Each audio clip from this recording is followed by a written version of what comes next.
What's going on, everybody? It is the one, the only Q here from Retro Q Gaming, and we are back with our next follow-up stream of Mystic Quest Legend, aka Final Fantasy Mystic Quest, depending on where you live in the world. Now, we'll have a while to talk about everything we need to do, so we won't even bother with a proper intro. We'll just get right into the game. Last up, we finished just coming into the volcano with Ruben. There was something in here we had to sort out. Can't fully remember what it was, but we still need to kill everything nonetheless.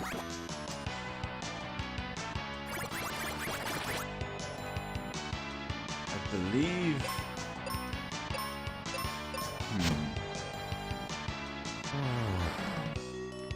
Oh, it was the fire crystal. That's what it was. The fire crystal was in here.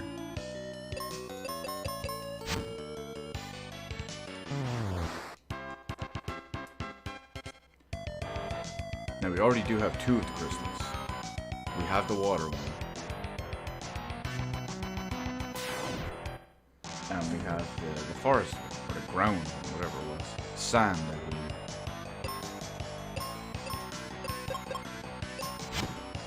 New nightmares here. These are probably going to be tough ones. And well, I say tough ones, but I mean not like that in one hit.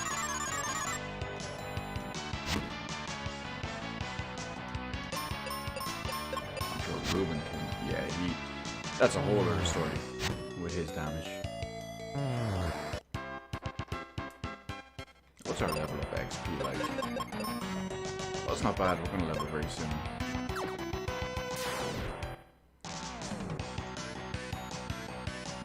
Those are some cute looking servers.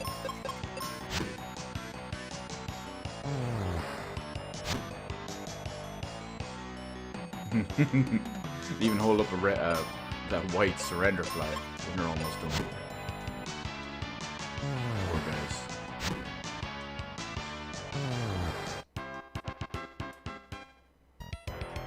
But hey, they wanna mess with us.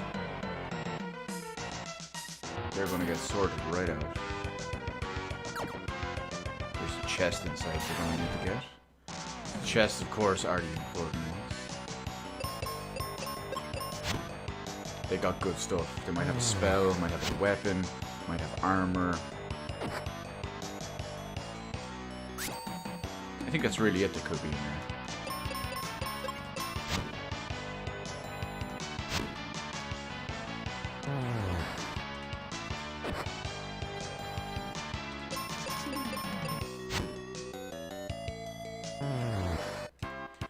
But it doesn't matter.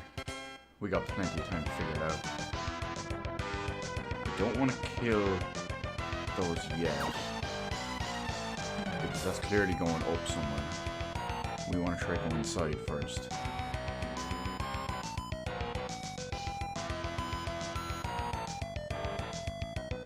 The path around to the chest is probably here on the right somewhere.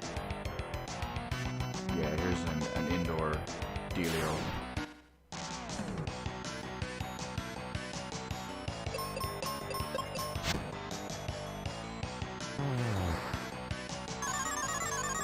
It's a shame. Ruben's 2 levels higher than us. But I guarantee you, when we get up to level 23, we won't be doing that type of damage. Probably not enough to even kill him in one hit.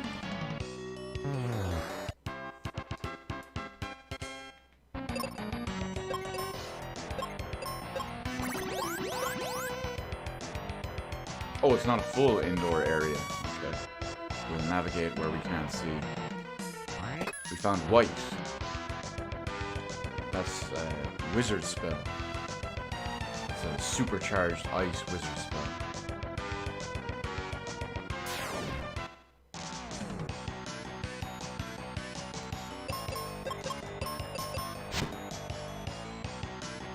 Probably good considering we're going into the volcano.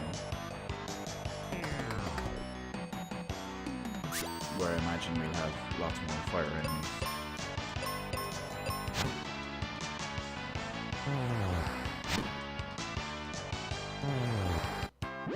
Oh, there's that level up.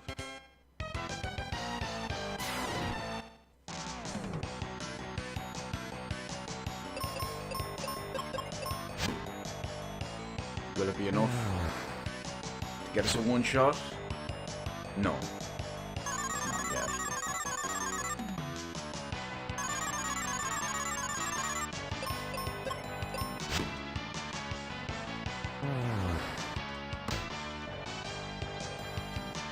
I love how when they do the double attacks, if you get hit once, it's 1 damage.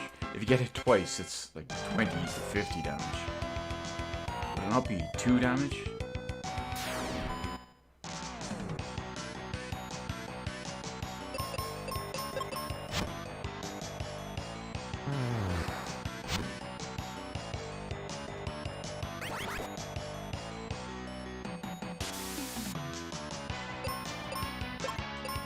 I can't wait till we get further into the game. We start getting all this armor to resist pretty much every type of status effect, or as much as we can. I'm sick of getting hit by sleep and other stuff.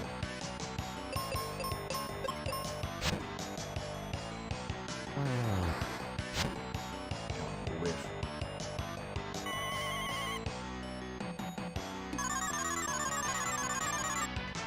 Well, I suppose sleep is better. Because if he was confused, he could have just turned out and attacked us all.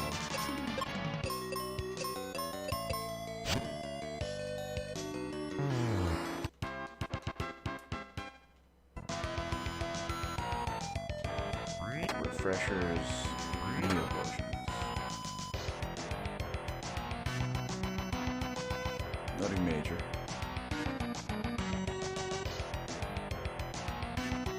So we take this right path first. There was still the one on the left with the other enemies that we didn't kill at first.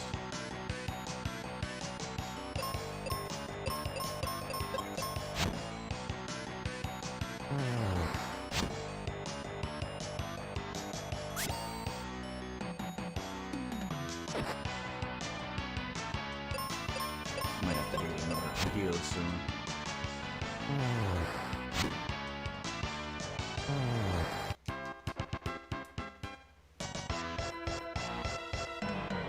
Oh, this must have been what they were talking about. Enemies we can't see.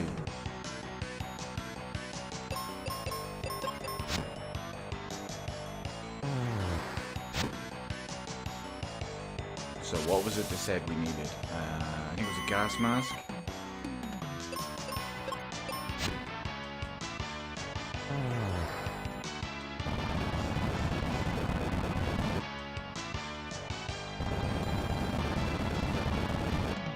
Oh good, he at least attacked the enemies.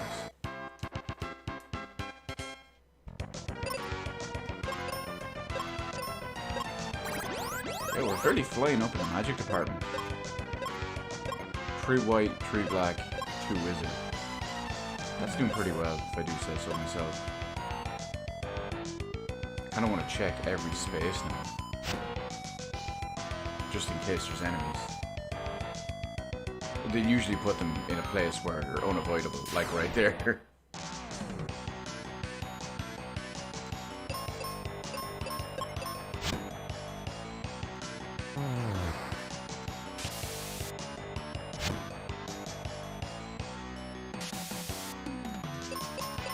That one turned out well. I love it when it goes that way. I mean, I don't mind if I take a little bit of damage here or there.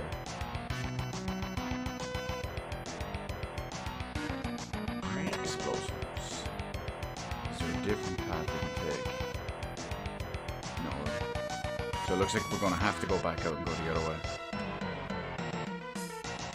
There's no foreseeable path in this one.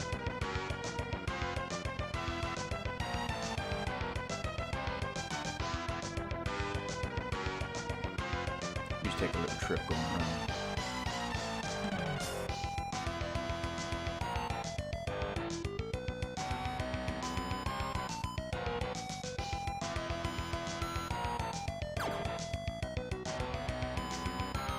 Hopefully, like the ice pyramid, we can get the item we need to see the enemies pretty soon. I mean, when we went in there, we got it straight away. The first way we went, it was there, which was quite fortuitous.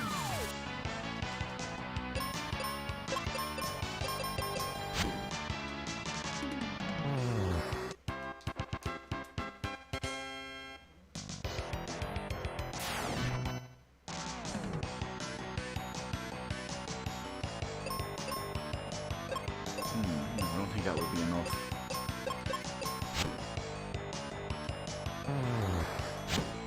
I just need more damage. More! Oh no, they killed it. Or they whiffed it.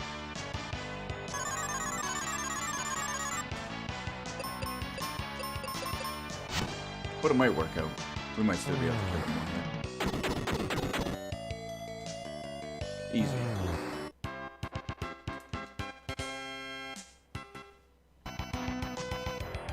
We're still getting good experience for all of this. I think this might be passage up again. Which is kind of the one I don't want. Let's try other attacks on them.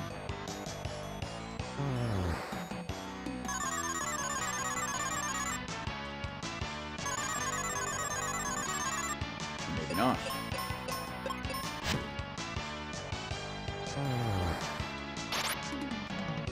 Oh, all lucky sevens for a crit.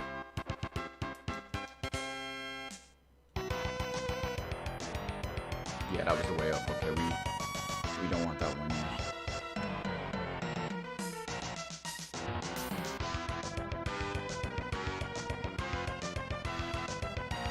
Enemy.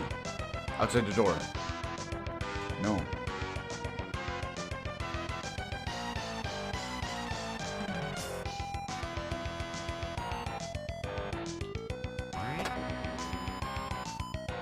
There's gonna be one here, I can feel it.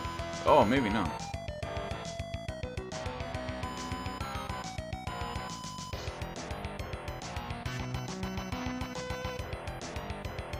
I need...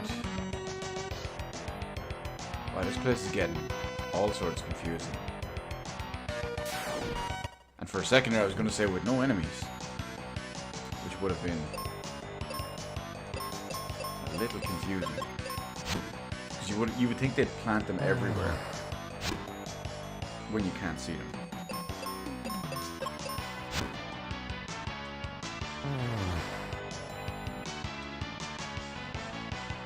I don't know, I don't make the rules.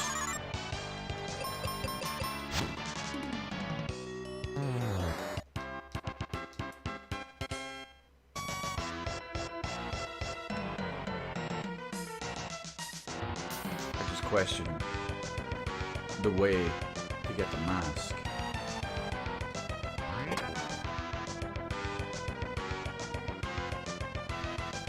It's probably in one of the good chests, so we can probably see it a mile away.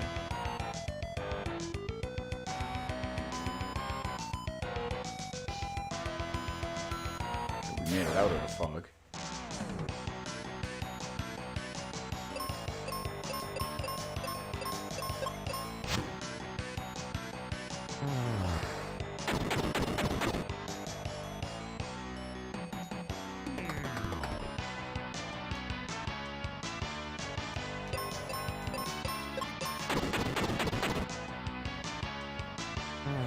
Oh, it was enough. I didn't think it would be. But it doesn't matter. Oh, that looks like it could be it. I guess we took the right path.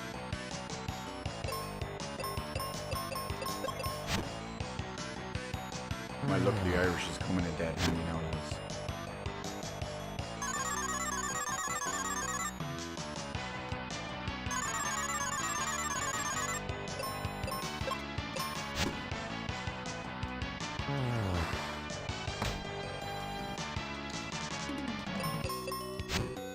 I will say also, today's stream will probably not be as long as yesterday's.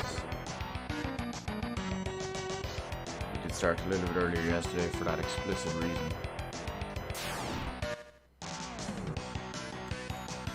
And it has been a little bit of a long day for me. But we're going to finish the volcano and we'll continue on.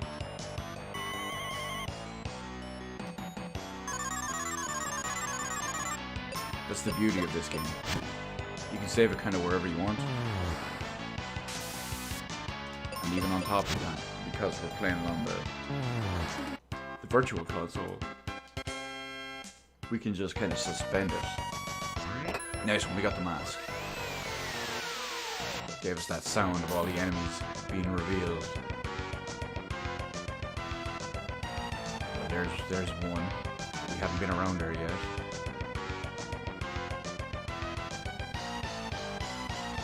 I love how they're clear as day.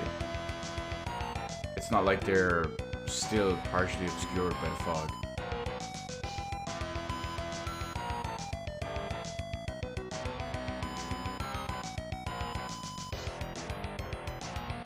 Would have thought there'd be more though. But we do have a lot of them covered at least. And we pretty much killed them all so far.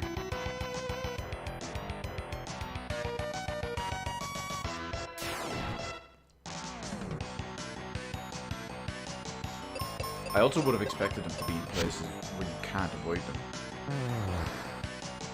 I mean, I know we talked about that before, but now that we can see where they are.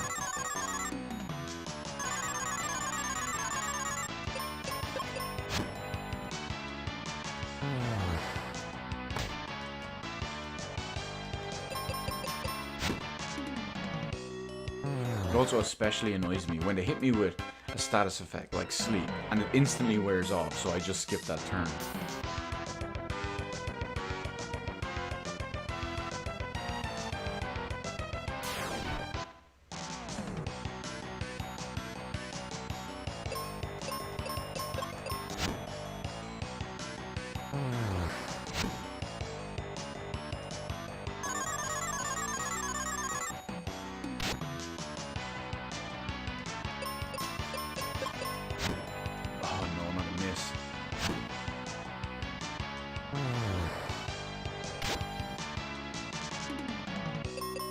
Not worth throwing out a cure just yet either.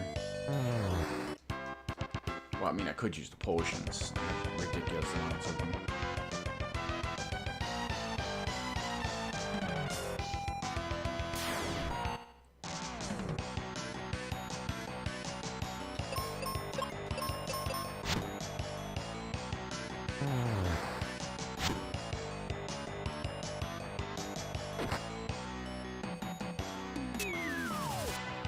Attack down.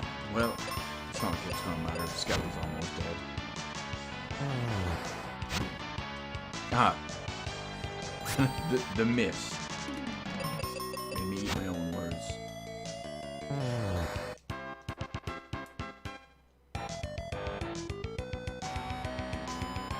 Okay, it looks like up is the way to go again.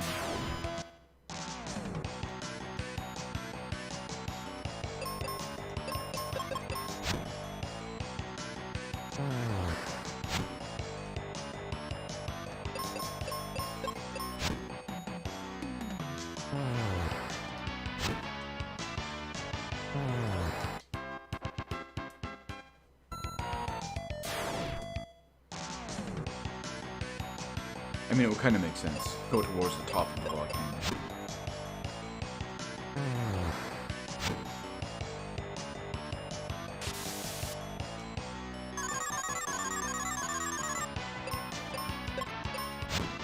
Although, I suppose technically, depending on the lore and how you would like to handle these stories, there could just be entryways inside, much lower down.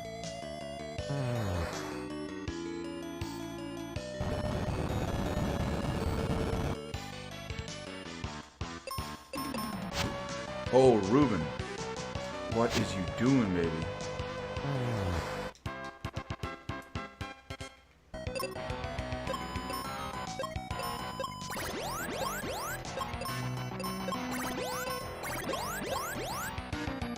Watch this be potions.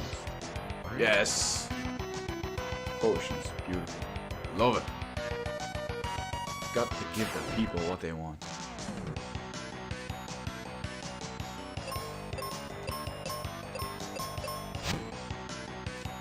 With extra room, that's exactly what I need. A giant width.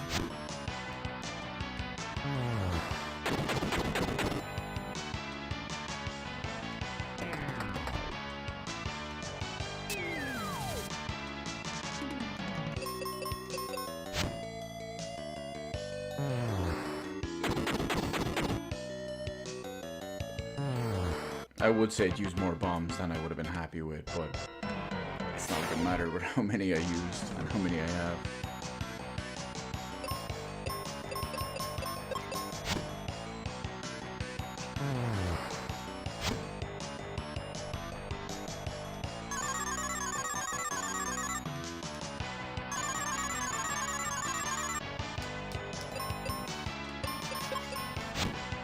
Oh, now that I think about it, consider this a little bit of an early announcement. Hopefully I won't forget to put this in right at the end as well. But there will be no stream tomorrow.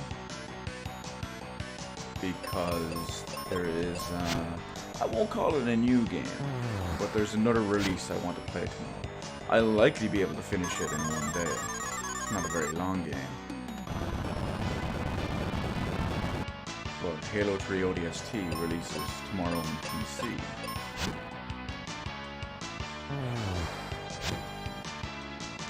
If I don't manage to finish it tomorrow, I will probably finish it Wednesday.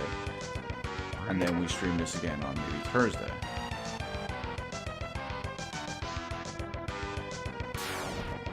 I don't want to be away from this for too long because I'm really into it, so...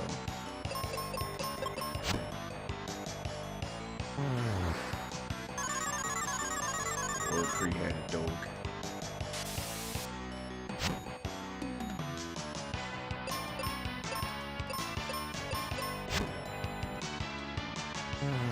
It might be enough to get it. 605? Yes, it is. Oh, we got what could be maybe a mini boss here. It's definitely something new.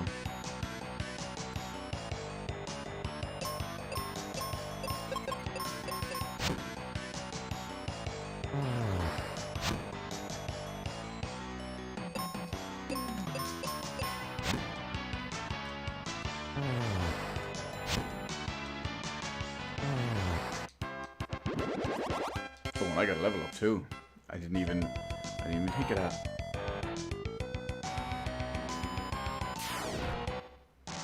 Okay, before we fight this other thing, it's gonna be a heal, it's gonna be a save, and then we go.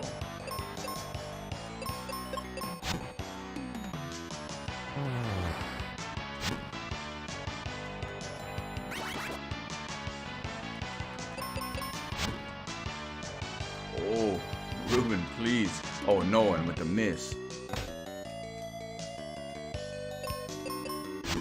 Okay, good. He attacked the right thing. So a heal is definitely necessary. I didn't want to do that.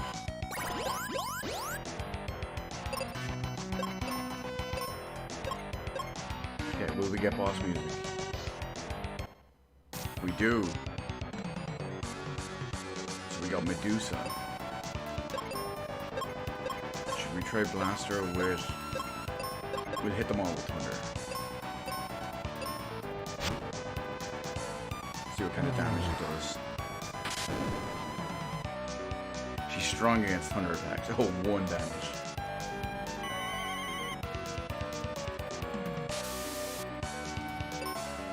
Let's try White.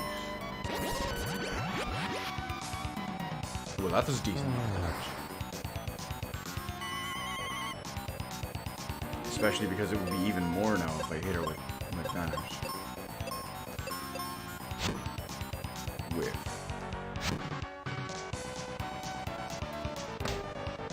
4 times. I'm gonna keep on top of healing just for the sake of it.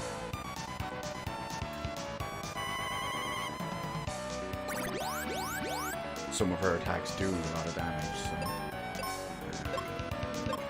we'll hit her with a single white and see what happens. It was 500 something when it was shared between two. And it's out of our options here. Oh. She's gonna just keep spamming this on us now.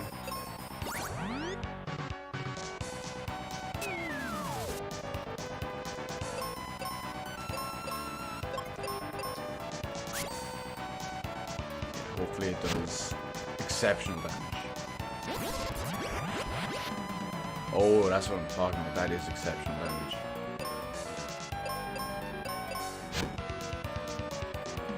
Oh, and even, look at it, it's dropping her phases like crazy because of it. This will probably kill her. Or just about, at least. Yeah, that white spell was great. Good thing we got that.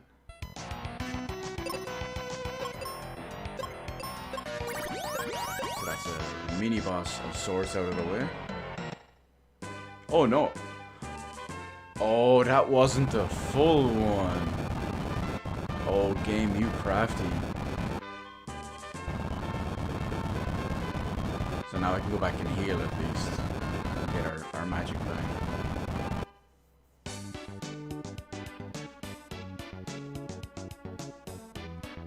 I thought that was just the icon at the bottom for the volcano. Not that the outside would have been separate.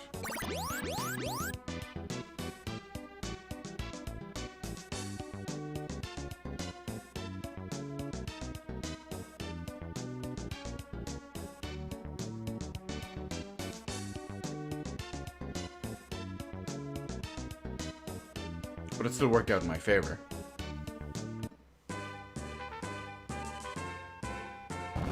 I think I go back and heal, get all my MP.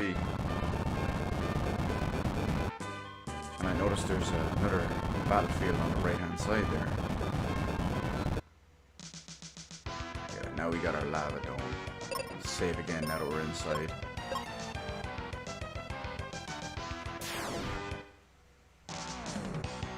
Oh, we got a ninja. And some hot wings.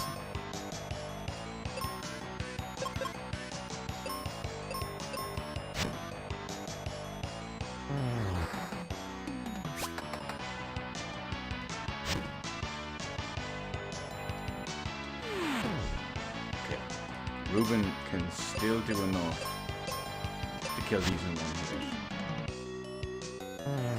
Hoping we can get some type of weakness as well on the ninjas.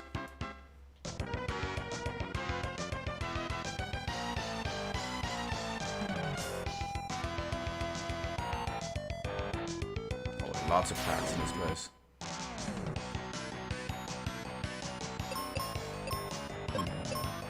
The bomb might work. It's going to be a lot of damage against just one. Yeah, 606, that's good.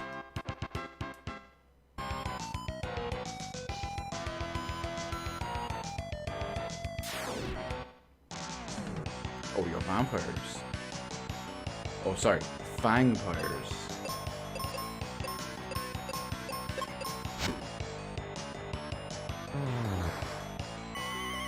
I wonder if these would count as undead to cast Cure Magic to kill them.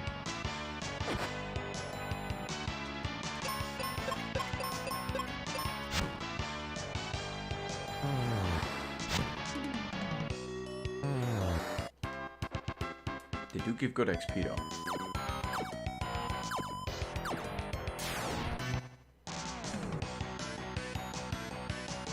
Adamant Turtle. I wonder if this one is weak against axe attacks as well. It is. Okay, that's gonna come in real handy.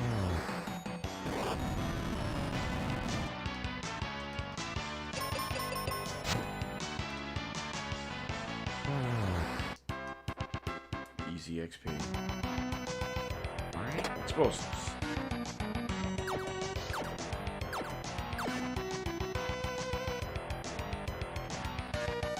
One side down. I'm gonna try to find it a way that I can clear it room by room.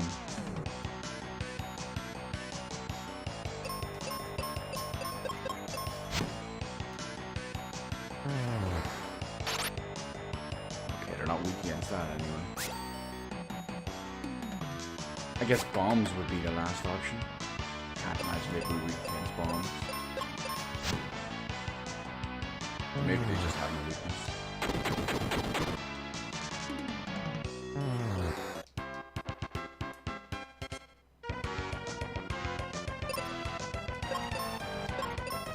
So many spells. 25 casts on white.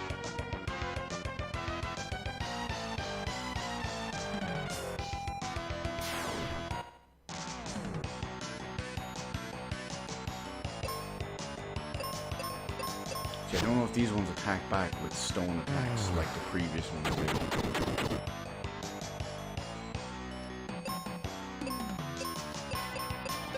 Hopefully we don't find out.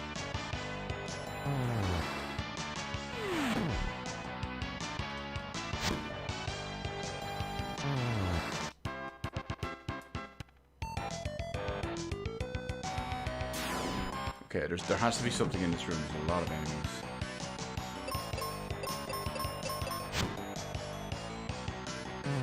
Maybe it's just the way to go.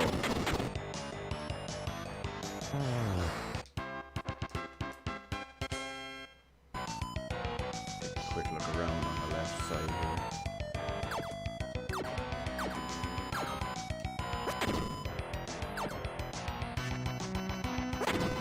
Well, this kind of screams way to go to me. So I'm not going to go that way yet. See what all these big enemies are guarding.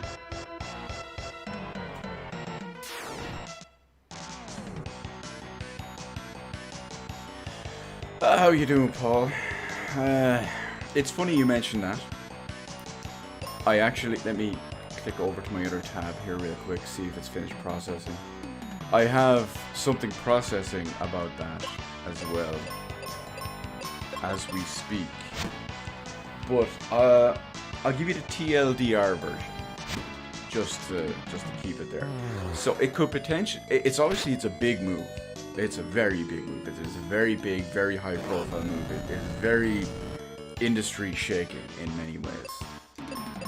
However, Microsoft have to use it correctly if they want to hope for the desired effect. Now, they paid $7.5 billion for it. That is going to take a while to recoup.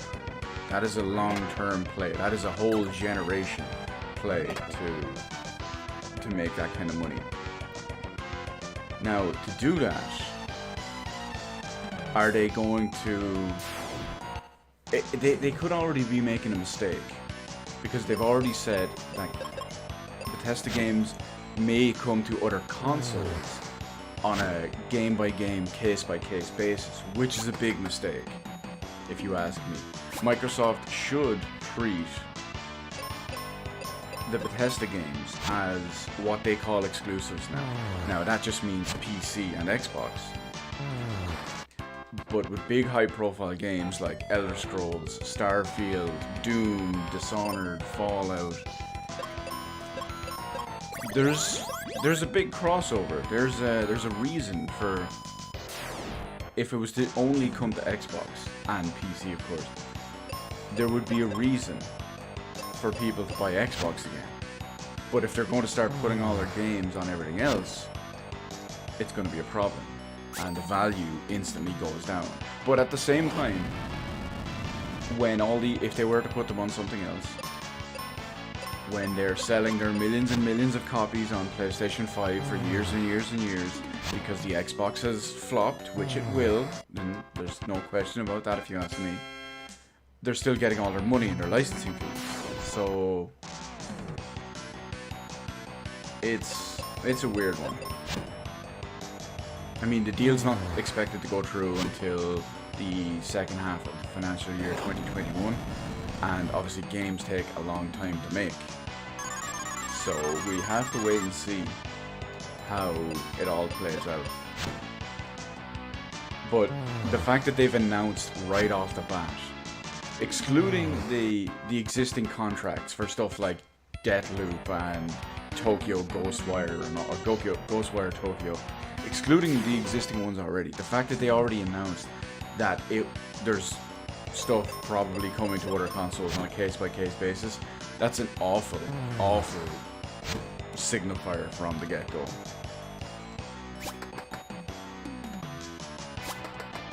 That's a little bit of the TLDR on it. All the stuff, of course, is coming to Game Pass day one.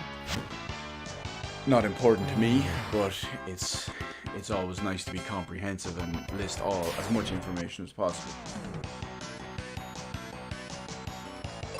Oh, this is just a normal, weaker version. Yeah, she went down in one hit.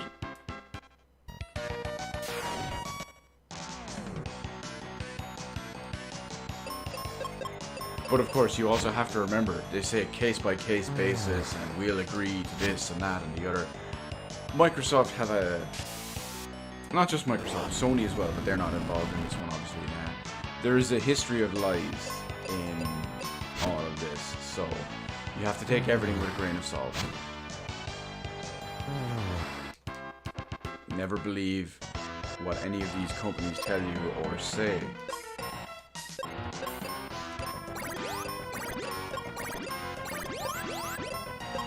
And you will be in for a much better time, because that way you're less likely to be misled by their lies.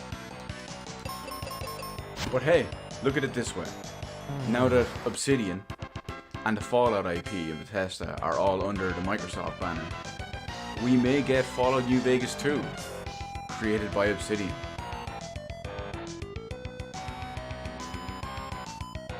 Which, of course, is the real takeaway from all of this. It's the only true question that anyone should be asking. New Vegas 2 from Obsidian when?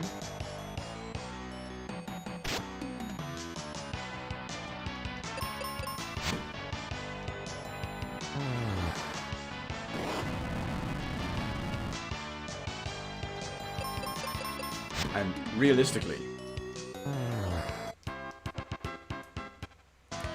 I don't like when any third-party when any when any hardware manufacturer buys out a company. I don't like that at all. The only exception would be if the company is struggling and they're about to go under and a manufacturer rescues them. But just snatching them up and buying them up just because, I'm not a fan of when anyone does it. Sony, Microsoft, Nintendo, anyone. Not a fan. Because that arbitrarily locks games behind certain platforms.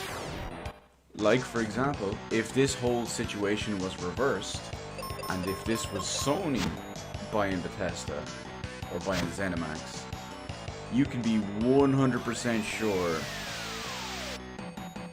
that those games would only be coming to PlayStation 5. They would not be coming to PlayStation 5 and PC. And they would not even consider potentially going to other platforms, other consoles at least.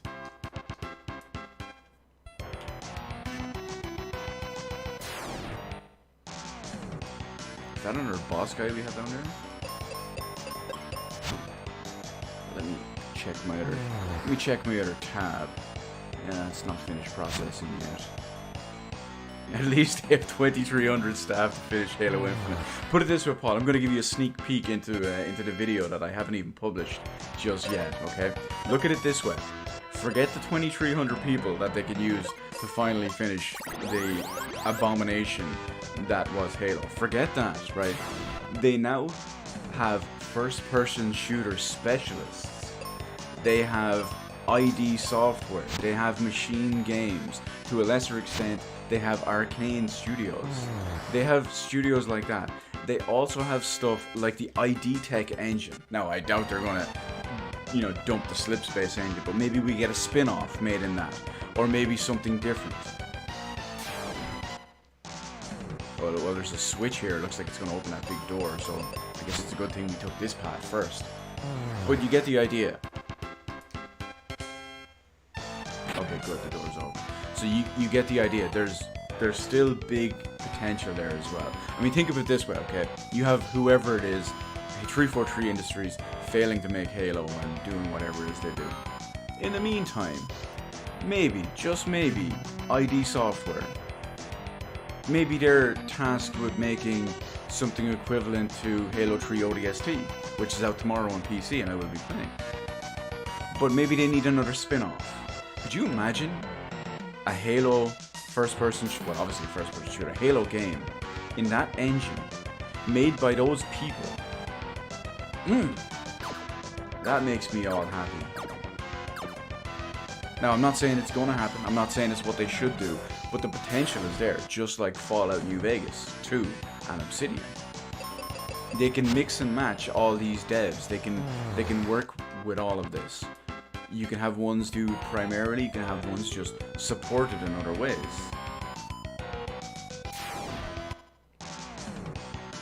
So as long as they don't feel stuck and obligated for certain studios and certain IPs and track records and all, they could do some wondrous things.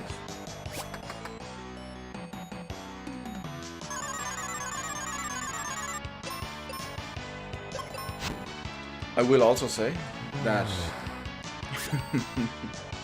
the Sony fanboy salt today has been exquisite. Oh sweet, we got a level up here, that's something we haven't checked in a while. Yeah, the Sony fanboy salt today has been exquisite. To the point where they're even coming out in droves to make Konami trend on Twitter, because they want Sony's response to be, well, we'll buy Konami for you. We can make Metal Gear Solid under the PlayStation umbrella. We can make Silent Hill under the PlayStation umbrella. I don't even know what else Konami have anymore to put under the umbrella.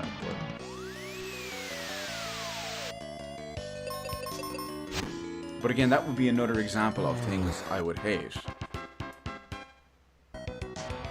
Because, oh, there's a good chest in here too. Because the way I always look at it, as you know, if something like, let's say, a new Silent Hill game was to be announced, and then it's a PlayStation 5 exclusive, an actual proper true exclusive, it's only on PlayStation 5, there's going to be no PS4 version, it's not going to be multi-plat coming to Xbox later, and it's not going to be on PC. Well, I would feel, not only would I have to, well, I will be buying a PS5 eventually, but not only would I have to do that, but I'd also feel like I'm getting an inferior version of the game. Because it's only running on a PS5 instead of proper, true, good hardware like a PC. It's slightly less of a burn when it's a first-party game. I mean, I realize, like, let's take Horizon Zero Dawn, for example. A bad PC port, but still better than the console version. So, oh, nice crit. But then you take another game that's actually a legitimate, what do we call it? An actual legitimate exclusive. I can understand why they get crippled like that. I mean, just for the sake of it, I'm not going to condone or endorse this game in any way, shape, or form, but let's just say The Last of Us Part 2. I mean, obviously, if that game was coming to PC, it would be running at a higher native resolution.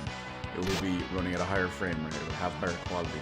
But being a first-party exclusive game, it's not expected to come to that platform. But I don't know. I mean, I cancelled both my new console pre-orders a few days ago, so they can get stuffed. They got no games for me to buy.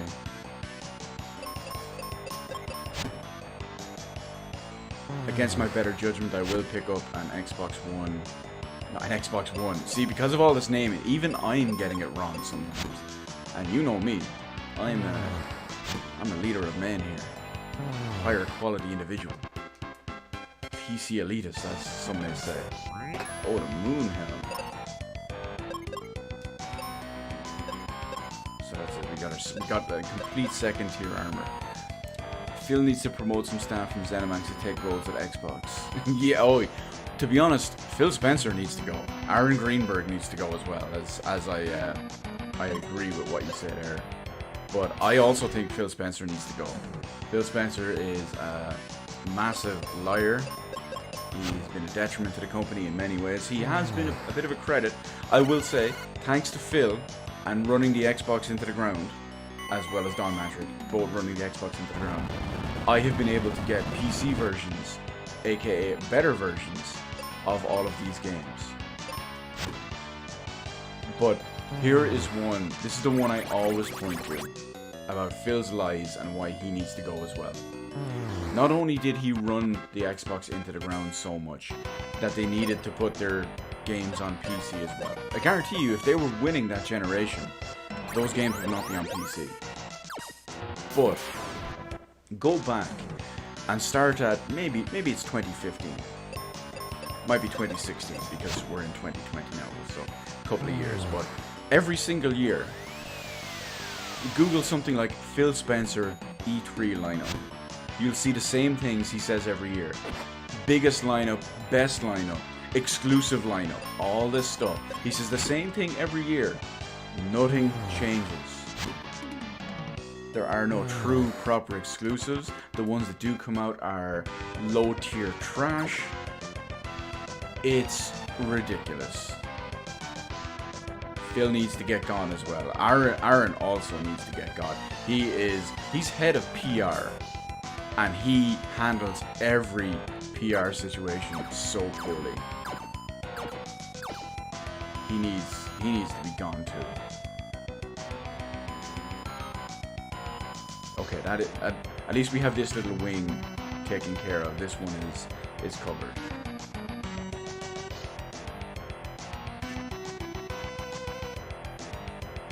I don't want to drop down on that left side just yet.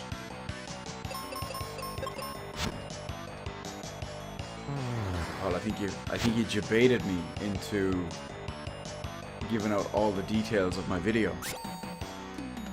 But luckily they're buried in here in the middle of the stream, so a bunch of people are going to have to watch about 35 minutes of nice RPG before they get to it.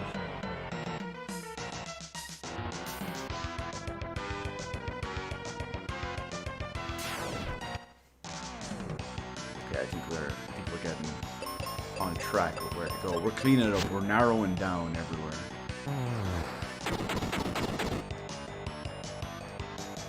Oh wow, that didn't kill him. Thought that would have. But I will say, it is a shame. I get called an Xbox fanboy a lot for some reason. I don't know why. I've been far more critical of the Xbox than I have of the PlayStation. But obviously it's good when there's competition. We've all seen what happens when there's not competition. Sony just kind of run away with it and don't do anything because they don't need to. But look at Microsoft. This entire generation, because Microsoft were losing, they had to come up with all these new ideas and these new plans and incentives and all.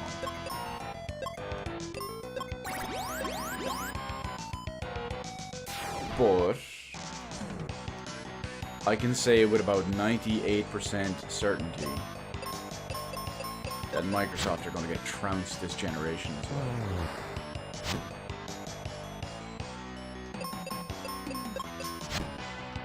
Trounced might be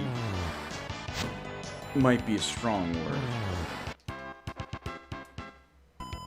I don't think they're going to get slaughtered as badly as they did this generation. I don't think it's going to be a 2-to-1 sales deal, simply because the Xbox Series S is just a very cheap option and that will count into the numbers. But if you're just going on strictly sales, I think they will be closer this time.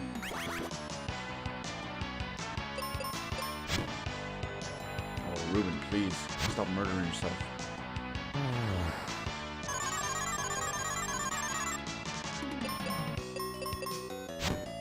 Oh, now he's trying to murder me. I guess I should have said stop murdering the party.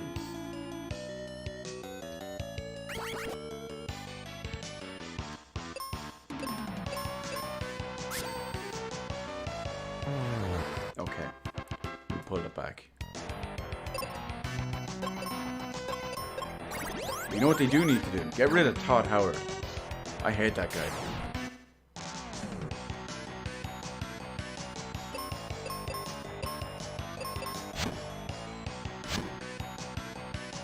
Mainly because of his... Oh, they petrified him. Mainly because of his damn attitude with Skyrim. I mean, he's technically right. Stop buying it and we'll stop hoarding it.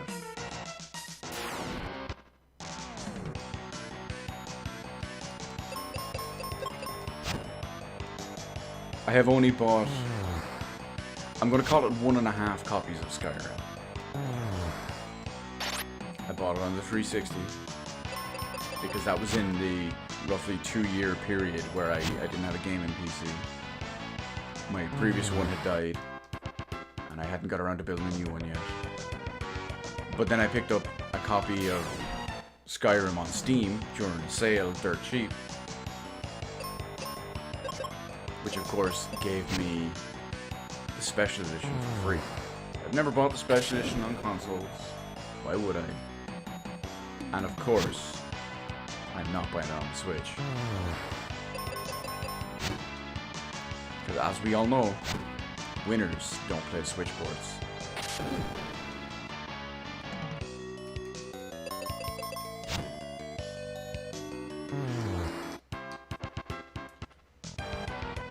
This one's just a little item corner, at least.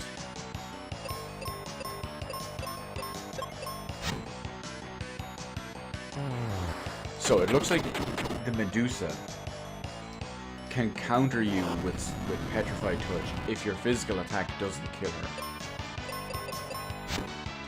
But if it does, then she's gone.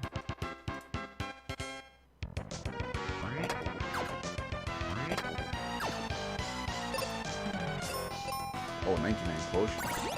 I guess I can just start burning.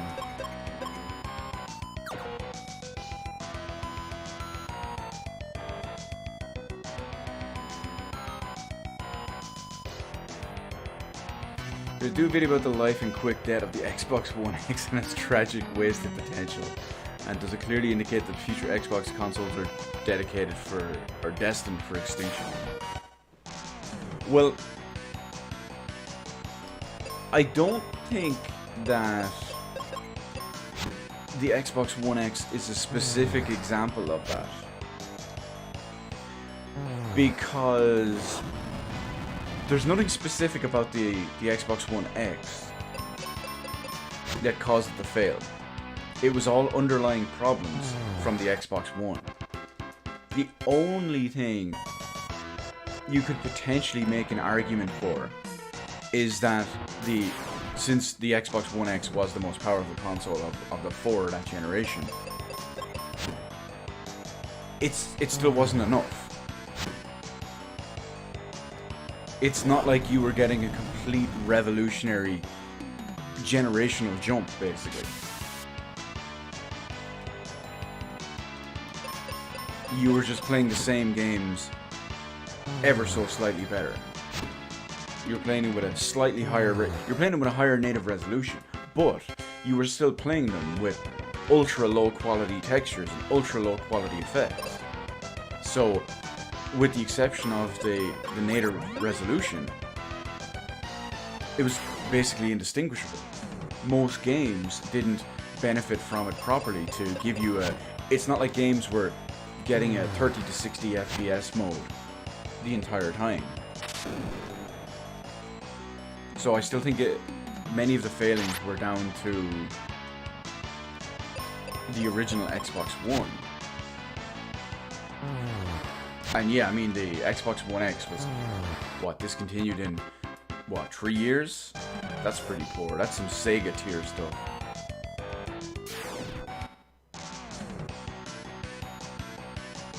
I think it was 2017, wasn't it?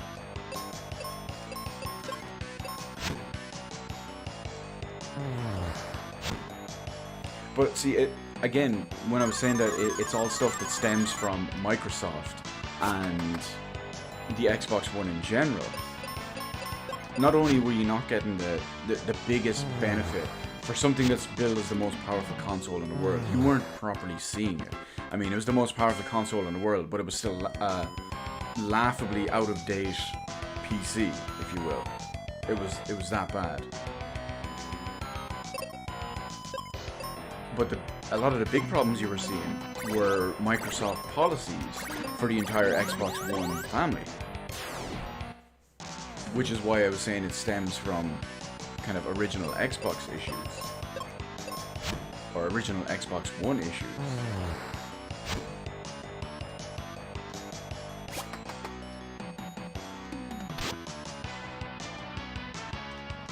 As for Microsoft going out of the console game,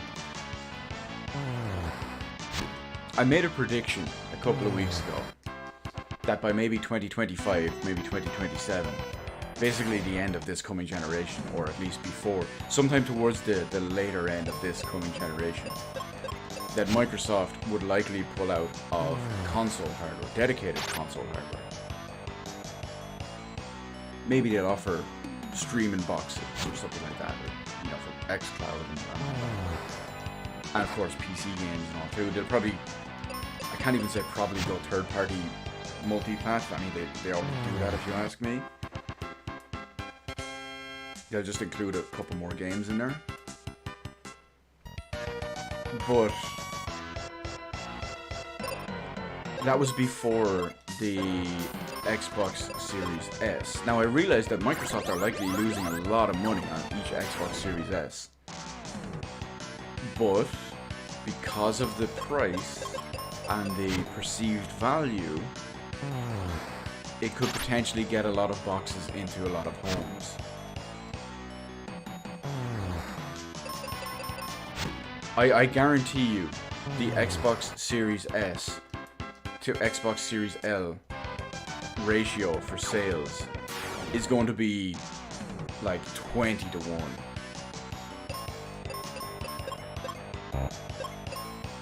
They're going to sell a lot more Xbox Series S over time. You'll have the hardcores that will buy the Xbox Series L.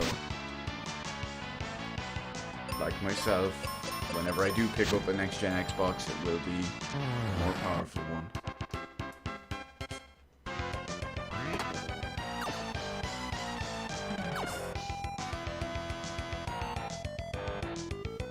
But we just have to see what they consider a success. Is it boxes in homes, or what's the deal? I mean, I know they want to get everyone on Xbox Series S and Game Pass. That seems to be kind of the goal.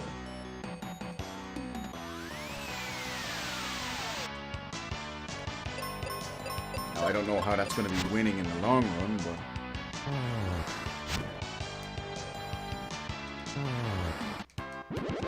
oh, beautiful, another level up. Exactly 1000 HP.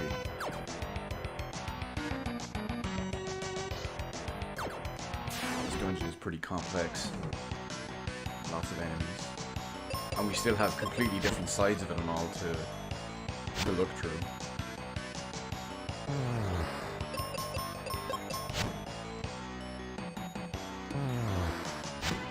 But good thing we can just murderize everything as we go. Very easy. I don't want to get over to that door though. Of course I realize that's probably the direction I'm going, but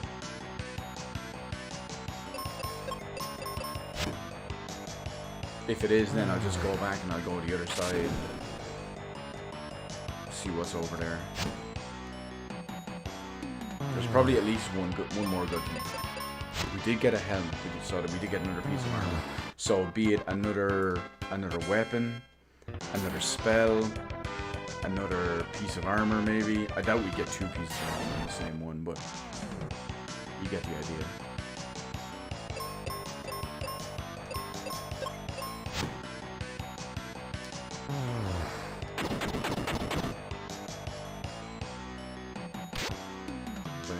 All I care about, wait for the PS5 Slim. Can't wait for Sony to respond. The big problem is, I don't think Sony have the money to buy they probably have the money to buy a couple of smaller studios. I mean, they bought Insomniac a little while back and all. But Sony don't have the money to buy a major publisher like Microsoft do and did. It's not like they can afford to buy Square Enix. It's not like they can afford to buy Konami. It's not like they could afford to buy EA or Activision or just any of them really. I mean, because everyone always forget while the PlayStation does very, very well, and the PlayStation is like 90% of Sony's overall income right now, all their other divisions are doing extremely poorly, mainly because Sony does shit TVs since HD flat panels became a thing. And all their other departments, they sold off their laptops. I mean, when's the last time you had someone use a Sony camera outside of a couple of select people using their like alpha DSLRs?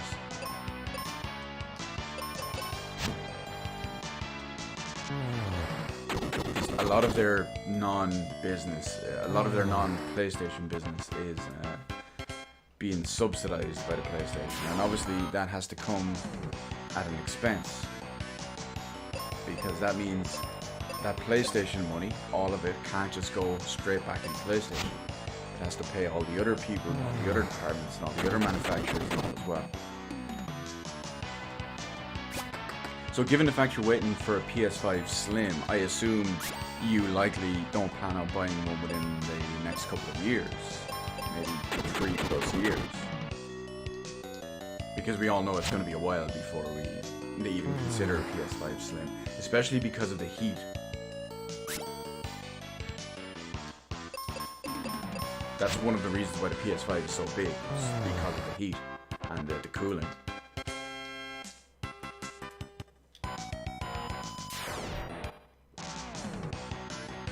Which is something a little bit impressive about the Xbox. It's not the smallest unit in the world. But, I mean, if you watch the teardowns and all, it's relatively impressive what they've done with it.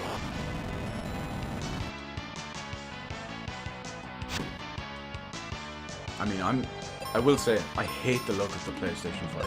I despise it. I was really hoping during that showcase the other week that they would announce a black model. Now, having said that, at the same time,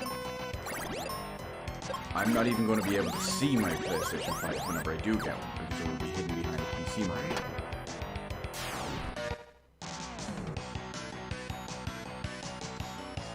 But when I do see it, I would prefer it's not bowling shoe ugly.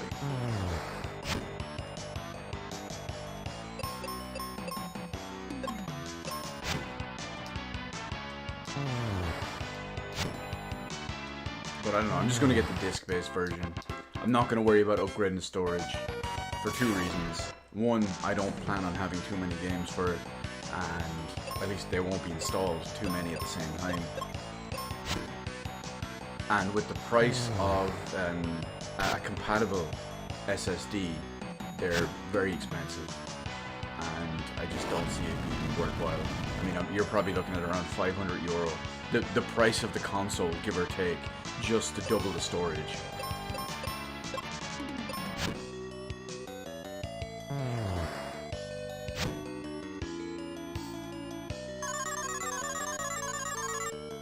I mean, hell, a company over the last couple of weeks, Samsung and Sabrent announced new SSDs that were better than the one in the PlayStation 5, and just today, ADATA announced new SSDs that were even better than those previous ones from the other two companies.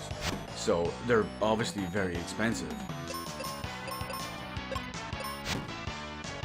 So it's not really a viable option to upgrade your storage for the PlayStation 5 for several more years when these drives become more mainstream because they're brand new at the moment. So when they become more mainstream, and that's when you're looking at prices. But again, in my case, I would be buying very few games on PlayStation 5. So, oh crap, I didn't do that. I'd only have a handful of games installed at a single time.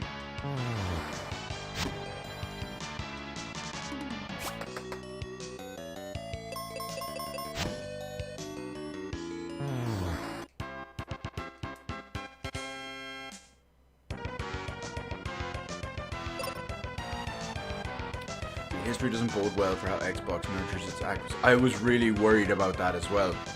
I was asking people earlier. Well, you know what? I'll finish reading your quote just to give context.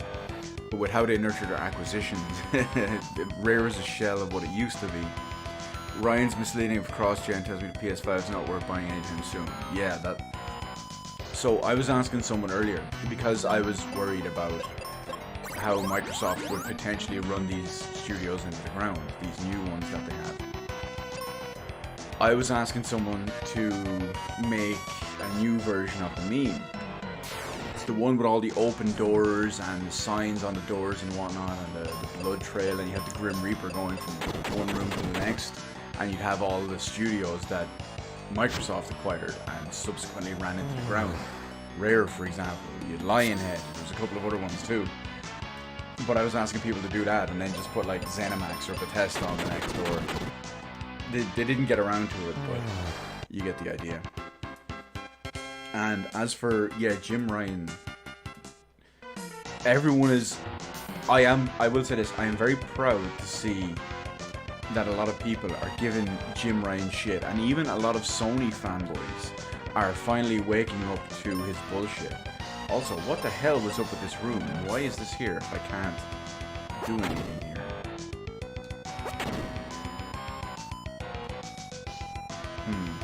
Suspect. But yeah, I mean, just a couple of weeks ago, we believe in generations.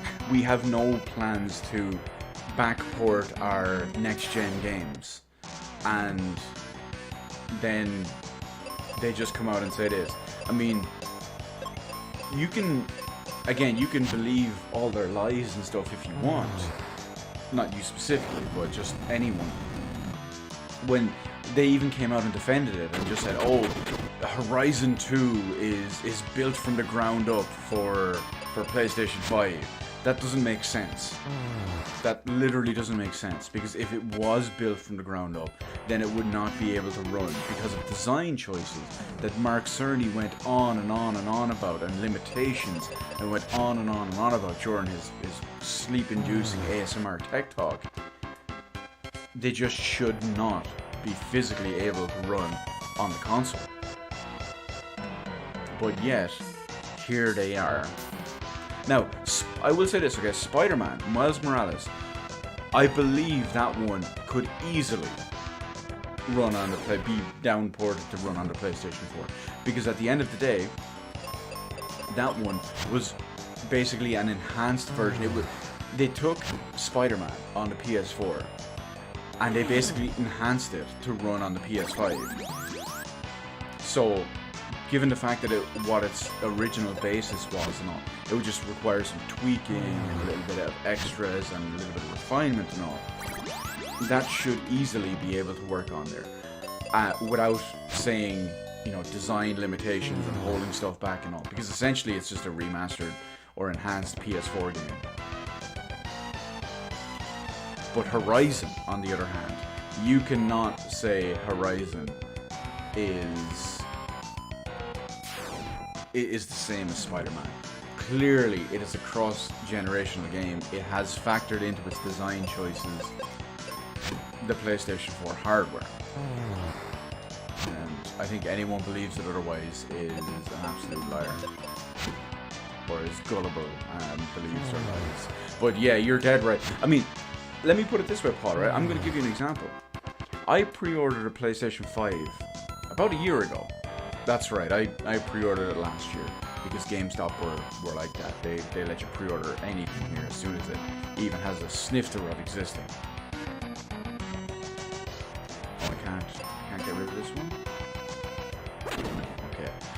But over all of the time, I was figuring a couple of things. Between then and launch, there would probably be a game announced that I would want to buy it at launch for. Or at least something I could play down the line that I could still buy it early and consider it an investment for later, if you will. Then when they showed off all this other stuff, the console is out in 2 months, and they're showing me that there's nothing. There was probably one thing I considered buying on the PlayStation 5 at launch, and it's not even a game I wanted. It's not a game I have any interest in whatsoever. It would have literally only been because, not because it was an exclusive game, because I'm not just going to buy something just because it's an exclusive game, but because I won't buy a console. I won't buy a console without a game to play. I mean, hell, I bought a Vita and I made myself get a game for it. I bought a 3DS, I made myself get a game for it. So, I would have likely bought Demon's Souls. Again, a game I have zero interest in, but just because it would have been a true next generational exclusive. Would have been something that I could have only played on the PlayStation 5, even if I had no interest in it. It was next gen only, and it was exclusive to that console, so it would have been a reason to buy it. It's basically the equivalent of NAC. You should have sold your console. I probably should have actually, but I didn't bother with that. Hang on. Can I understand from a business, or what? Can you, from a business perspective, explain why most of the team that made the PlayStation 4 a huge success are gone, but the same faces that failed the Xbox are still collecting payslips? That's a very tough one. From a business perspective, the reason why I think Phil Spencer is there, I don't know about anyone else, but the reason why I think Phil Spencer is there is he did technically pull the Xbox One from a flaming shit heap. He did improve it, even when it was just the Xbox style. He did improve that. And Xbox as a brand, he has helped come back. Even if that means putting games on PC where it's still recognized as Xbox as a brand and whatnot, he has still made numbers, he has still made money, he has still recovered awareness and recovered reputation to an extent. So I can understand why Phil Spencer is there, because he could have done worse, but he was handed a flaming bag of shit. He managed to put the fire out, but in the process the shit went everywhere. But at least the building didn't burn down. As for Sony, I can't even think of why people left Sony. It's not like it was doing bad, unless there's policies and shit behind the scenes we don't know about. But it's not like they were kind of forced out because it was doing poorly. Okay, so these lads can petrify us. We were worried about that earlier. As for the rest of, I mean, I guess, what's his name, Mike Ybarra, I guess he saw what was happening and he got out of there. He went to Blizzard. He's working on Activision Blizzard now. He knew that place was a dump, and I think it's fun. Not Activision Blizzard was a dump, but I guess that was too. But he knew Microsoft and Xbox was a dump. If you look at his comments and his opinions, or his alleged opinions at least anyway, before he left Microsoft, obviously he was spewing the company lines. But like the day he left, and the day he joined the other one, he was instantly backtracking on all of that. Instantly.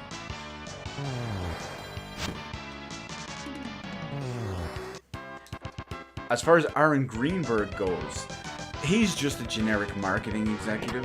Marketing executives are a dime a dozen at this point. It's a very easy thing to it's a very easy thing to learn, and it's a very popular thing in college and all, because, well, let's face it, everyone wants marketing executives and all. So it's kind of very difficult to fuck up so bad for a marketing executive that they would fire you.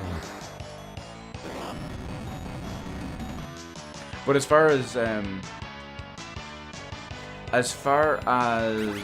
selling my pre-orders and all that stuff, I'm not really cool with that. I don't like scalpers. That would technically make me a scalper. I mean, technically I could just buy the console and sell it. But no, I'm just going to give someone who actually wants it, or at least someone I could hope actually wants it, a legitimate shot at getting the console that they want. See, Sony had a power grab, the knives came out and some throats were cut. Rip Shawn Layden. I hate Shawn Layden. I can't stand him. He's gone now, isn't he?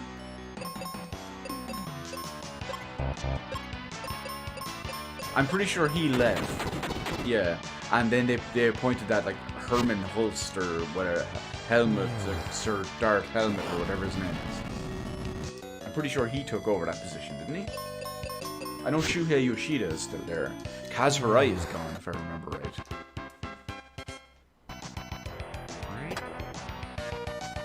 Andrew House is gone, which I'm happy for, because Andrew House is a clown. I couldn't stand him. He's him and Shawn Layden, two of the worst executives. I mean, I'm sure their business and their decisions and all were probably good behind the scenes, but they were not someone who should be put out in the front of the public. They were just awful in that way.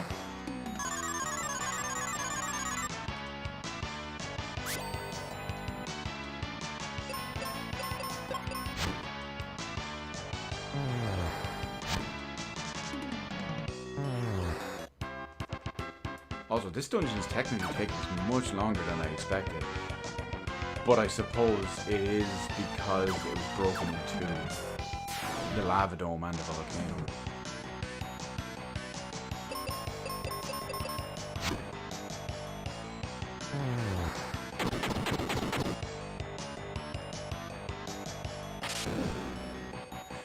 Shawn's teeth. I just don't like Shawn Layden. He's just awful. I don't know why Kaz left though. I mean, I guess you could say he jumped. He got out voluntarily, I guess, which is what you're saying, but...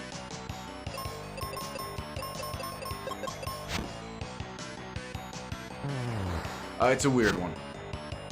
It's a weird one. I mean, hell, there's even the whole thing with Peter Moore as well. Now, I guess that was going from EA to Liverpool, but again, he's out of the games industry. See, a lot of these people, these executives now, they're not specifically games industry executives, because a lot of their skills and their talent and their qualifications and their experience is transferable to non-gaming fields. Okay, so this is this way. We don't want to go in there yet.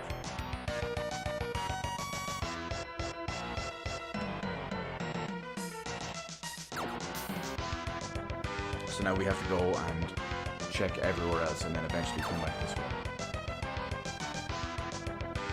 I mean, Peter Moore is clearly, he's worked for Sega, he's worked for Microsoft, he's worked for EA. He's clearly in a position where his transferable skills can do him well at Liverpool.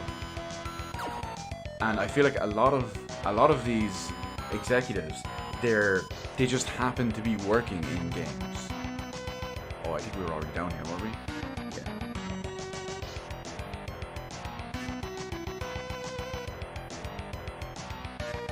I mean, what's Don Matrick doing these days? I remember he left for Zynga, and then I think he got fired from that. He's probably managing some crazy thing now at this point, but... I mean, look at Reggie as well, actually. I mean, Reggie is... You could argue that... I can't remember what his... Yeah, I think he's on like 2 or 3 boards now at this point. You could argue that GameStop is gaming, but it's not gaming in the sense that he's used to. He's more of a consultant kind of thing.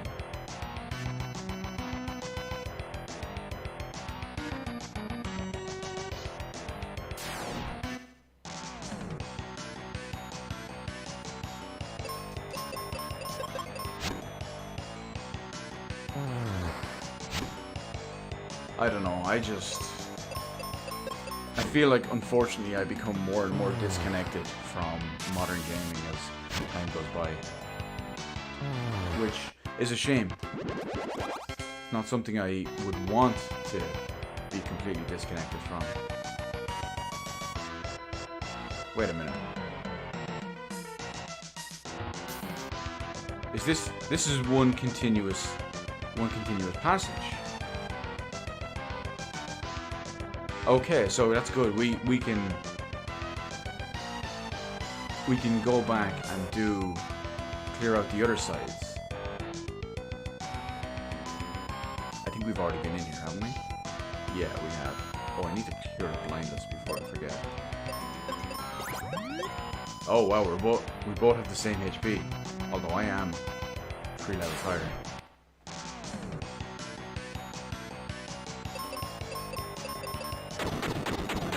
First. I don't want to go first.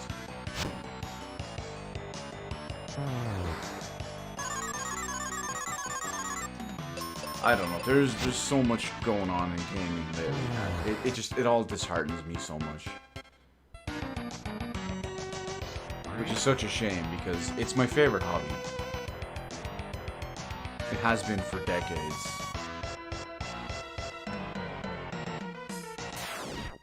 And then to see it become more and more soulless, rootless business, if you will, rather than what it used to be. Which is a bit of a shame.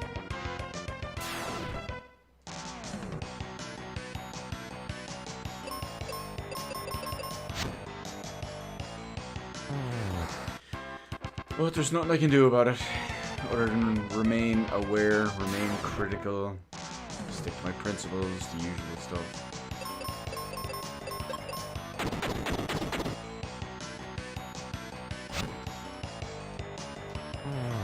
Or as they say, I just want to play games and have fun.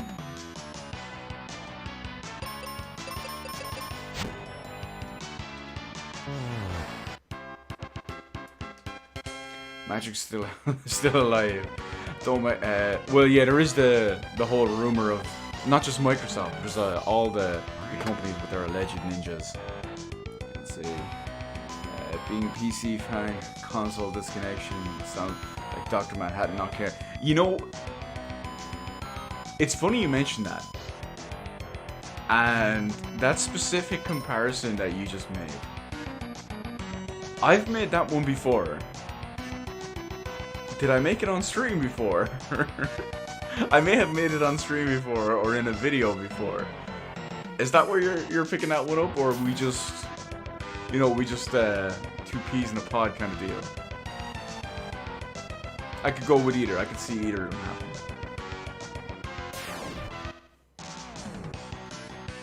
But it's not just specifically console disconnect though. That's the problem, because a lot of it is just overall gaming business, which even affects PC. But there are so many console exclusive practices and console exclusive things, purely coincidental. I'll take your word for it. But there's so many that, I mean, it just disheartens me. There was none of this back in the day. I mean, back then, we didn't have to worry about the new Dizzy coming out on certain platforms because a different company spent money to keep it on a different one, or that it was going to have, you know, downloadable microtransactions or something like that. We didn't have to worry about any of that stuff. We didn't have to worry about companies buying time exclusivity or power buying out companies and how that would affect what it comes out on. And there's a good chest up there. Hopefully this is something nice. We got... What did we get earlier on in here? Oh yeah, we got the helmet, so it could either be a weapon, armor, or magic.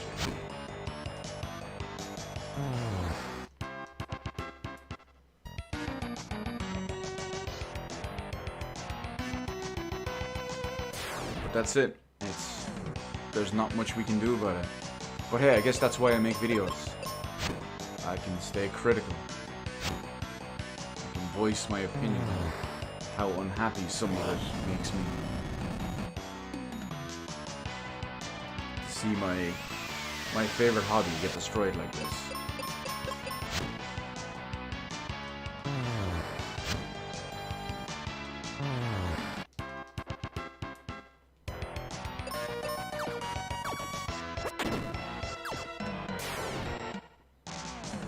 Shouldn't have to worry about certain things coming out on certain platforms. I mean, in theory, I said this in a video the other day. I can't remember what. I think it was this week's podcast. But I know I meme on it a lot. But in theory, I don't understand why every third-party game. Oh, life. Okay, we got our fourth white magic spell. Why every third-party game doesn't come out on every platform, or at least every platform with a similar architecture. I understand the Switch can't run certain games, it can't run many games, so I could understand them not coming out on there. There's also other situations where, let's use the Switch again for example, the PS4, the Xbox One and PC are obviously very similar developmental architectures, so it's easy to make. When you make one of those, you make the majority of the other ports. Whereas you might require a lot of effort and a lot of changes and extra dev time and all to go into the Switch port. So, at least anything that's not radically different, I can't understand why they shouldn't come out. Other than money and exclusive contracts and all, there should be none of that. It should just be first-party stuff is exclusive. And hell, in a perfect world, it should be Sony comes out on PS5 and PC. Microsoft comes out on Xbox and PC. Nintendo comes out on Nintendo and PC. That would be the perfect world. And then everything else, third-party, just comes out on everything, barring those slight limitations that we laid out before.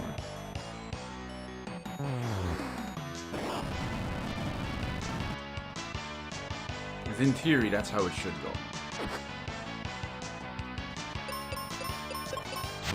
Now, on a bit of a personal level, I do highly enjoy sometimes watching fanboys melt down and solve. In particular, the Switch ones when something doesn't come to Switch. That Persona 4 Golden announcement, still several months later, you have no idea how much I'm loving that one.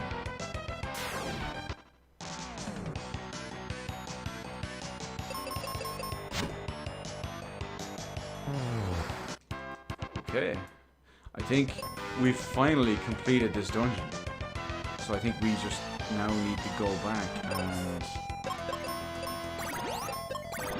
wipe out the boss.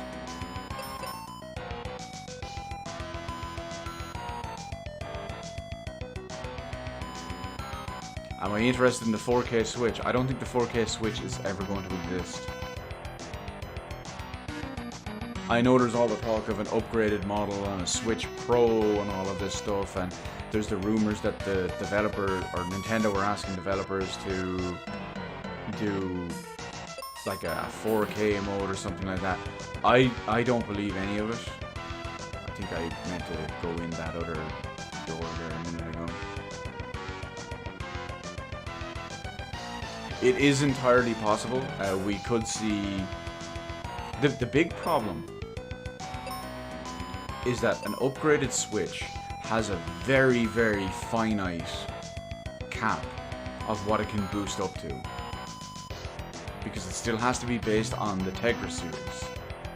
And stuff like I'm not sure if it's Xavier or Javier, but that stuff, the Jetson, I think is just for, I think it's just for AI. You might be looking at something like a fully clocked X1 or maybe an X2. So it's not going to push true 4K. If anything, it will be 1080p using the new upscaling on something like the Nvidia Shield.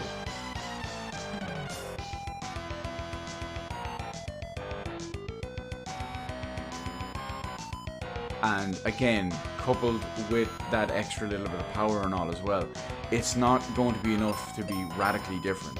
If it's still just upscaling and not real, there's not much you can do in that front. And it's not like the games are automatically instantly going to be 60 FPS.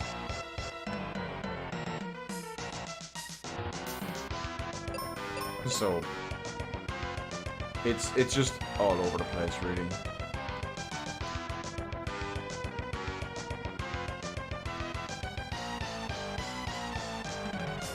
And as for would I buy one, I don't even know. Because at the end of the day, what kind of benefits am I going to see from it? Is it just going to be upscaled resolution? That's it? I mean, are they only doing it just to say that they're going to be 4K like all the other consoles? All the other current new consoles? But you're still going to have the same basic Nintendo design games. Don't get me wrong, some of them are great, but is it going to be 4K in just name alone? It's not like the game design can be functioned around true next-gen hardware.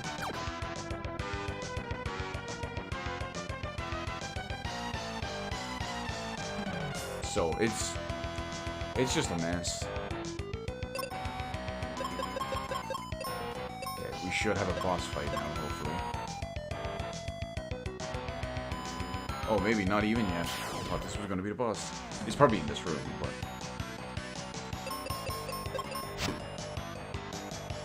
it would also depend on what else is coming to the Switch going forward. As far as I know, I can only think of 3 announced games that I would be buying on the Switch in the future. Now, I realize there's probably still several more years, and some of them could just get shadow dropped out of nowhere and all that, but currently it's Metroid Prime 4, Shin Megami Tensei 5, and Breath of the Wild 2. I don't think off the top of my head that there's any other big important games for me to buy on the Switch that have been announced. Stuff like, for example, I'm going to buy the Shin Megami Tensei 3 Nocturne Remaster, but I'm going to buy that on PS4. I bought Final Fantasy Crystal Chronicles Remastered on PS4. So it's only for exclusives. And what am I mean, I kinda oh no, you know what? Actually, add another game on there. Monster Hunter Rise. I'll buy that. Probably.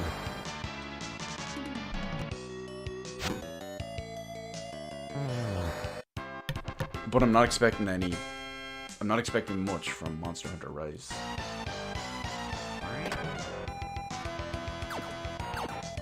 Monster Hunter World is now the standard. And Monster Hunter Rise looks completely devoid of soul.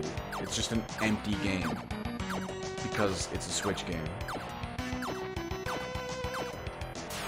Oh, you know what? Let me click back. Wow, my video is still not done processing.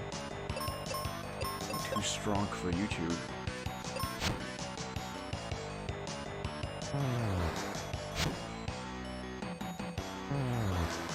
The only real way, so barring all the stuff I mentioned about what the Switch would be limited to if they were to do a pro version, basically. The only thing that would really interest me is if they made a docked only Switch, basically.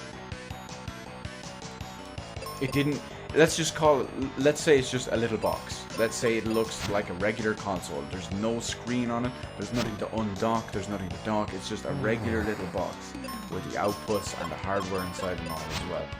And it was considerably more powerful. Now when I say considerably, I'm not talking just a regular X1 or X2. It was maybe, now this is just pie in the sky, just to give you an example of how strong I mean.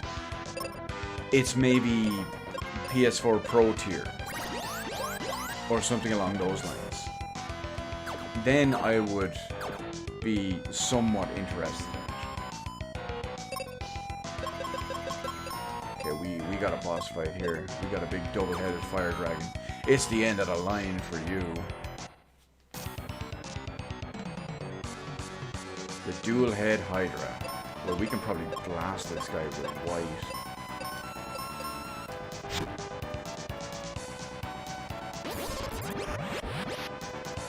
Yeah, 1400 damage. This is gonna be real easy.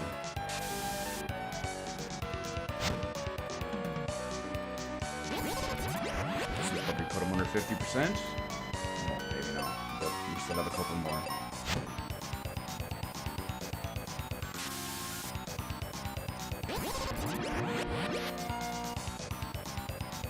Oh wow, he's actually stronger than I expected.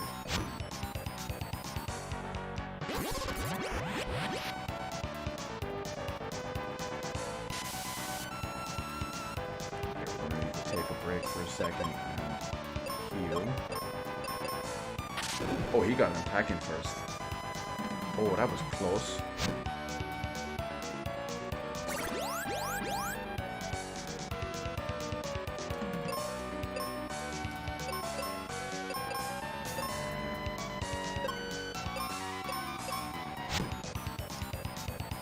Okay, good. We got him down to one head, so that's under 50% now.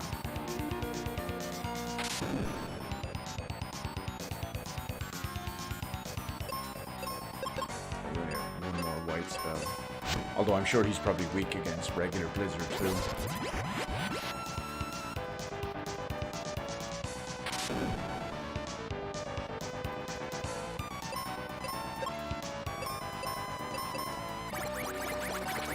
Attack of Snowman. Oh yeah, he's not particularly weak against that one.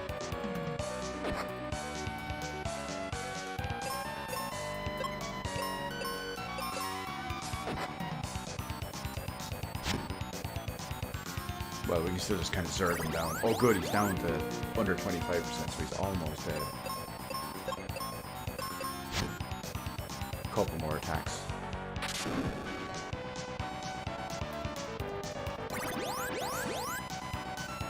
Which is good, it's getting kind of late, as you know yourself.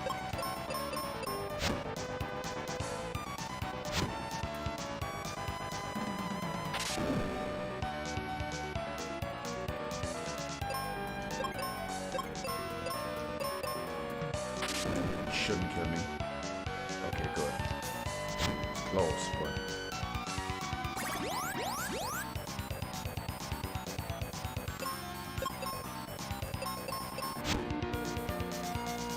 And the boss is toast.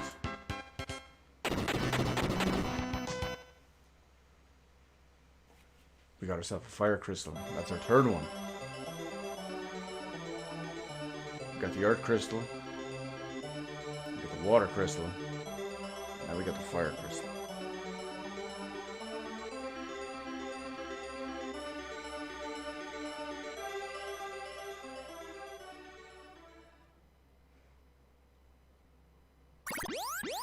We did it. There's one crystal left to go. I remember a person from Windia saying something about a crystal. Windia? Where's that? To the southeast of Focus Tower.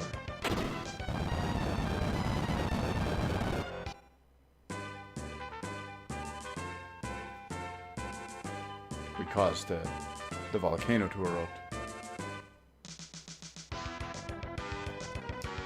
Sun coin.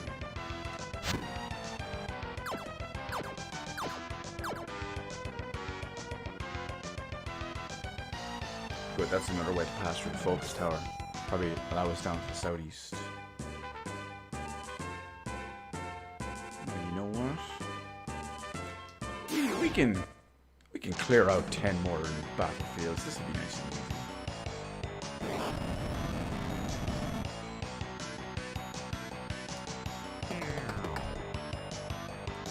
Yeah, maybe I spoke too soon.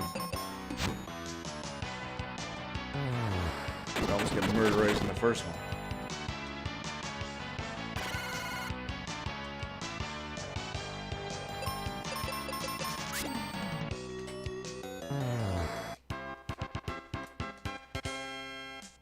But yeah, you can see why I'm very disheartened and disconnected from all the practices, moving along, all that stuff.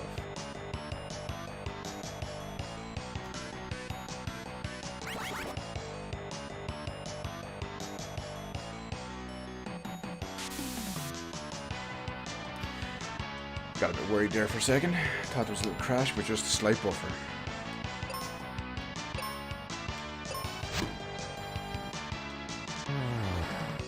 Oh no. Oh no. Give up. No. Okay, we're going back for the same one. We lost.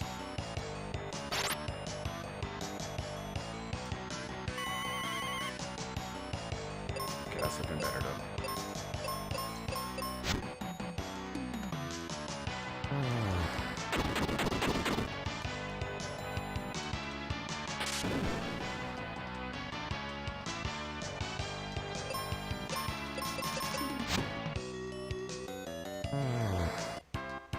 Oh, there was something else I was just about to mention, but I can't remember what it was.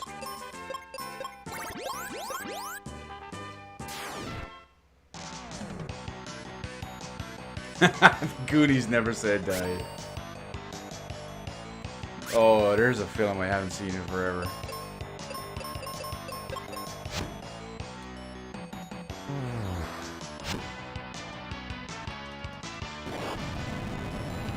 On a slightly related note, the new setup, if you want to call it that, the new laptop I bought that's basically going to be my streaming box, as well as just regular laptop use and all as well, has been working out really well for me, and I'm very, very happy with it.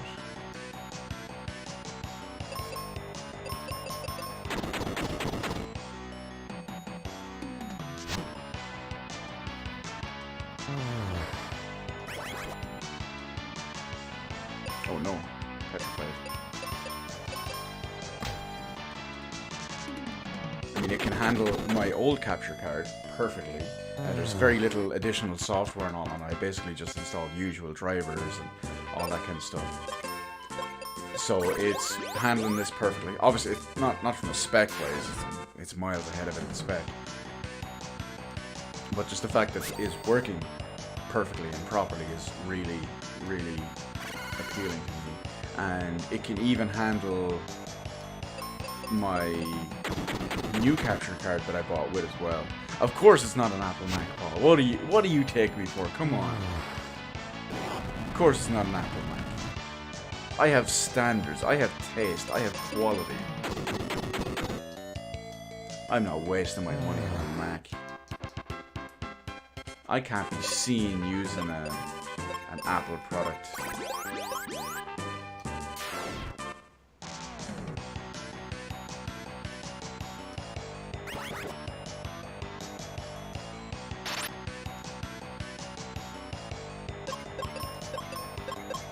Oh good, I can use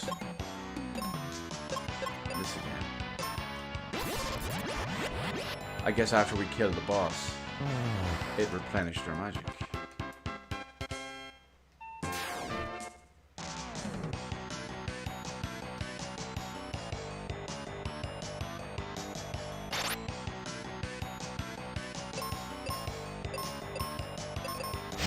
I'm just gonna keep doing this, just burning them down.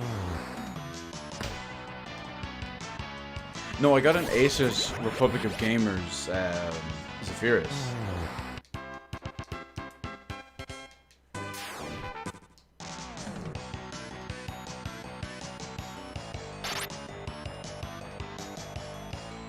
it's kind of moderately spec'd in several ways.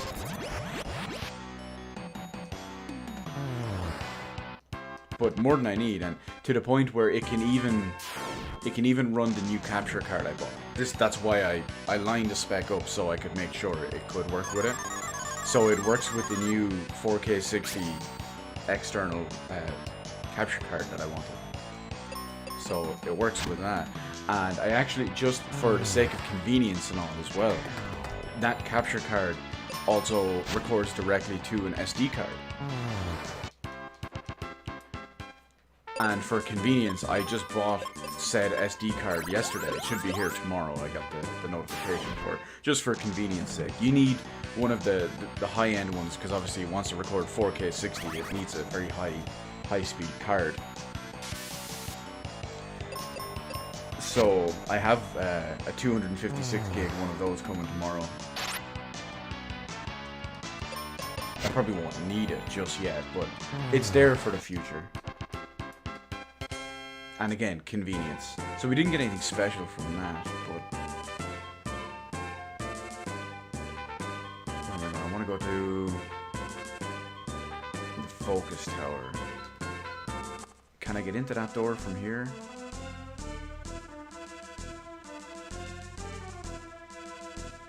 I think I could.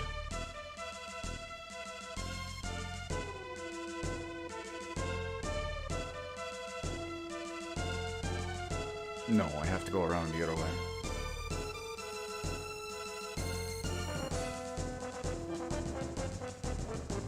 So we'll probably go in around there, get to wherever's the next dungeon / enemy area, and we'll probably call it for the night.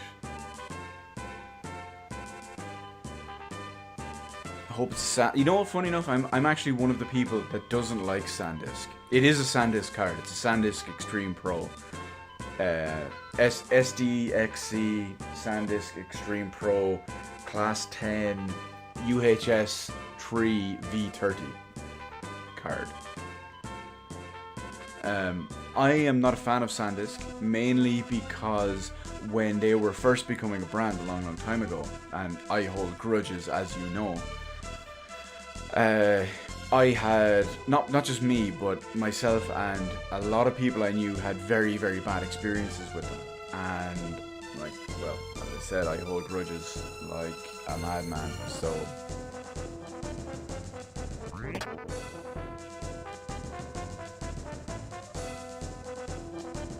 It opened. Hurry to Windia, but be on the lookout for Captain Mac's ship.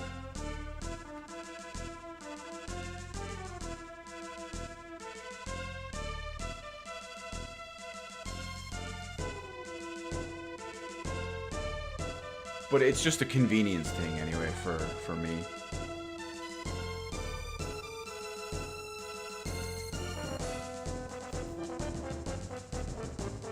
For the SD card, that is. I mean, I can plug it in, I can plug the capture card into my laptop and run it perfectly that way. However, with where the room is currently set up, I might be rejigging some of it around because of the new setup and how I want to stream retro games and all more, and how I can, where I can do it and how I can do it. Oh, Doom Castle.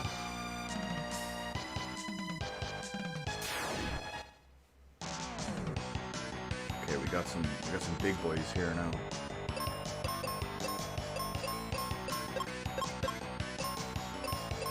Let's hit him with everything. Yes. It's worth keeping in.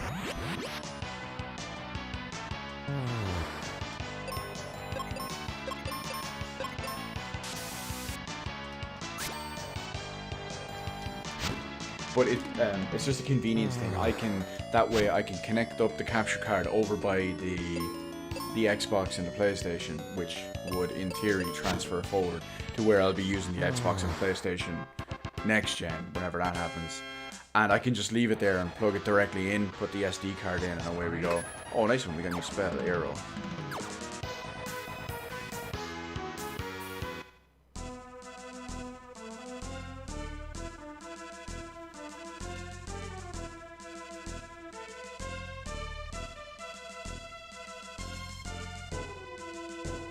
Hang on, I'm a little confused. Oh, no, wait. You know what? I think this got me back in the day before as well. Yeah, look at that. It's kind of hidden there. So we got the rope bridge. So let's cure up. We'll go in.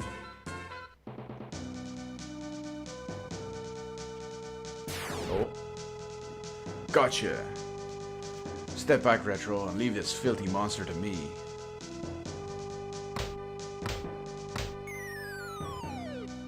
Oh, good job, Ruben. Just get knocked all the way off. Great, now I gotta fight the mummy by myself. Yeah, we're gonna cheese it.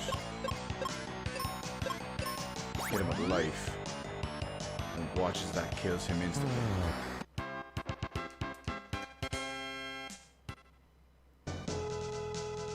I'm not controlling this. I guess we're going down to find Ruben.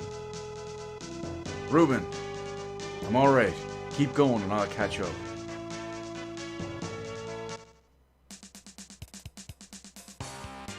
Oh, that's Tristan's music. Your buddy fell, kid? Yeah, buddy's okay. Alright, then I'll tag along with you for a bit. So just like that, Tristan is right back. So will I be streaming Zombie U when I hit 1k subs? Ooh. That's a big oof right there. Who knows? Maybe I will. Maybe I will. I do have to do something eventually when I hit 1,000, because we are on the road to 1,000, of course. But I have a 1,000 subs video.